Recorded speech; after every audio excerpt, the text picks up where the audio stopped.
Collectors కాన్ఫరెన్స్లో కూడా ఒక మాట మాట్లాడాడు. ఏమని మాట్లాడతాడు ఆయన? ఈ సోషల్ మీడియాలో రాజకీయ పార్టీ చాలా ఫేక్ న్యూస్ ప్రచారం చేస్తుంది, వాళ్ళందరినీ జైల్లో లోపలేసేయాలి.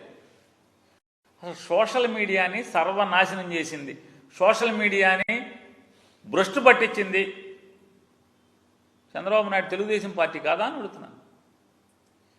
అది సోషల్ మీడియాని దిగజార్చింది మీరే కదా.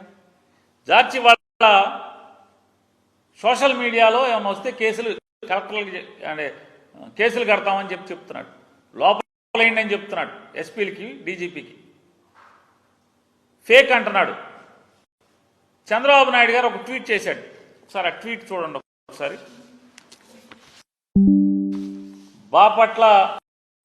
బాపట్ల జిల్లా వేమూరు నియోజకవర్గం బట్టిప్రోలులో ఒక సంఘటన జరిగింది. దాంట్లో పోలీసుల్ని స్థానికంగా ఉన్నటువంటి తెలుగుదేశం నాయకుడు, ఇద్దరు నాయకులు, అందులో ఒక అతను తాండవ కృష్ణ, ఇంకొక అతని పేరు ఏదో ఉంది, ఆ ఇద్దరు కలిసి పోలీసులను చేసినటువంటి గౌరవం మర్యాద చూడండి ఒకసారి. ఆయన ట్వీట్ చేశాడు, దాన్ని ఆయన ట్వీట్లోనే చూద్దాం, మా వీడియో వద్దు.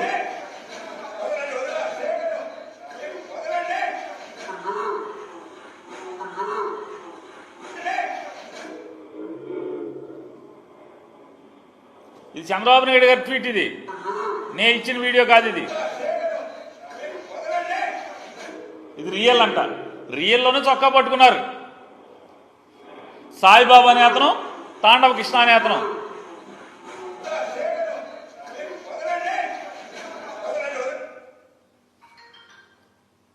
ఇది చంద్రబాబు నాయుడు గారి ట్వీట్, అది దాంట్లో రియల్ అని పెట్టిన దాంట్లోనే సబ్ ఇన్స్పెక్టర్ చొక్కా పట్టుకున్న పరిస్థితి బట్టిప్రోల్లో. ఇద్దరు కలిసి సాయిబాబు పట్టుకున్నాడు, తాండవ కృష్ణ పట్టుకున్నాడు.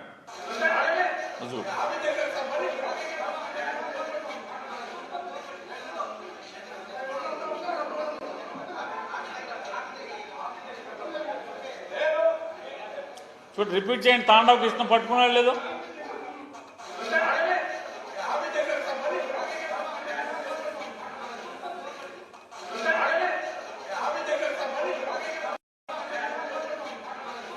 ఇప్పుడు ఎవరు ఫేకు?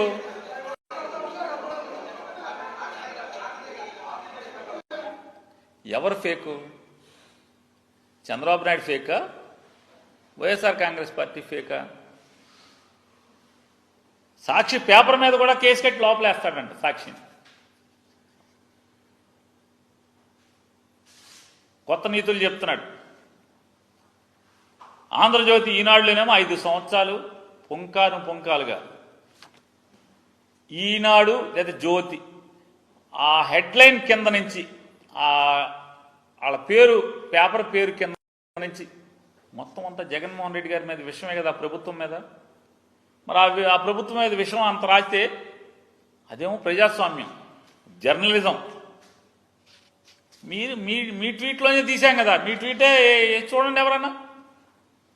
మరి మీ ట్వీట్లోనే ఎస్ఐ చొక్కా పట్టుకున్నారు కదా. దాన్ని ముఖ్యమంత్రిగా ఉన్నటువంటి చంద్రబాబు నాయుడు గారు ఆయన ట్వీట్లో ఒక సబ్ ఇన్స్పెక్టర్ చొక్కా పట్టుకున్న తెలుగుదేశం కార్యకర్తలు పెట్టి ఆయన రియల్ అంటాడు. అవును రియల్, మేము కూడా అదే చెప్తున్నాం, రియల్ అనే. చంద్రబాబు నాయుడు గారు రియల్ అనే చెప్తున్నాం. ఈ రకంగా కూటమి కార్యకర్తలు పెట్టిరేగిపోతుంటే, వీళ్ళు సమర్థిస్తుంటే మరి ఇంకేముంటుంది?